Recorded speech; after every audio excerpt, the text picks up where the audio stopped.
Hey everybody, it's me here at the El Capitan.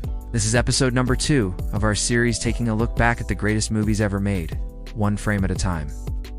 Today we're going to take a look at The Muppet Movie. The Muppet Movie is a 1979 musical road comedy film directed by James Frawley. The story opens with the Muppets sitting down for a private screening of a movie that acts as an origin story of how they all met. Kermit the Frog lives a simple life in a Florida swamp. He spends his days playing his banjo and singing Rainbow Connection, dreaming of a world beyond his own. One day after finishing his song, he is approached by Bernie, a talent agent played by Paul Williams, who encourages him to pursue a career in show business. Inspired, Kermit sets off on a cross-country trip to Hollywood to find the big time. On the road, he meets Fozzie Bear, who is working as a hapless stand-up comedian, and invites him on his journey. Together, they set out in Fozzie's 1951 Studebaker, but are soon pursued by entrepreneur Doc Hopper and his assistant Max, who try to convince Kermit to be the new spokesfrog of Hopper's struggling French fried frog legs restaurant franchise. Horrified, Kermit refuses, and he and Fozzie drive away. But Hopper isn't willing to accept Kermit's refusal and follows the pair in his 1964 Chevrolet pickup truck. In an old church, Kermit and Fozzie meet the rock band Dr. Teeth and the Electric Mayhem, and their manager Scooter, who helped them disguise their car. And while driving on, they meet and are joined by Gonzo and his girlfriend Camilla the Chicken, who are also interested in becoming movie stars. They trade in their failing vehicle at a used car lot where they meet Sweetums.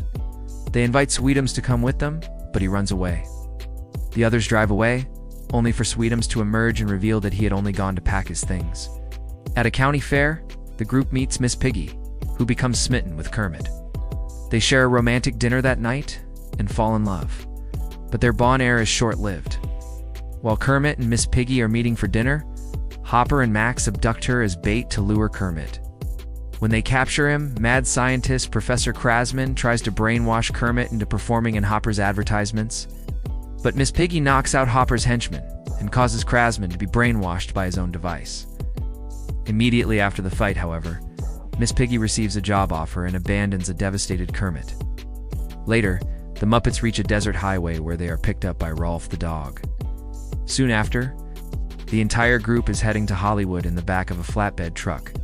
Their car, which they left at the side of the road, is driven by a snake named Snake Walker, who has been hired by Hopper to kill Kermit.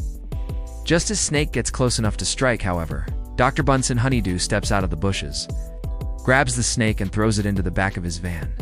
As they reach the outskirts of Hollywood, the group comes across Lou Lord, an executive at the studio who signs them to a standard, rich, and famous contract. The Muppets arrive at the studio lot, where they meet several characters from other Jim Henson productions, including a slew of characters from Sesame Street. As they all prepare to perform, it is decided that Gonzo will crash into the prop rainbow, which serves as the backdrop for Kermit's big finale. But Gonzo crashes into the scenery, and a freak explosion blows a hole in the roof. As the characters stare up in awe, a real rainbow shines through the hole in the sky, illuminating all the Muppets on stage. And together, they sing the final verse in a reprise of Rainbow Connection. As the film ends, Sweetums tears through the screen, elated that he caught up with his friends. So what do you think? Did you like this episode? What did you think of the Muppet Movie? And what do you want to see us look at next? Let us know in the comments below. And don't forget to subscribe so you never miss an episode of our series, taking a look back at the greatest movies ever made, one frame at a time. We'll see you next time at the El Capitan.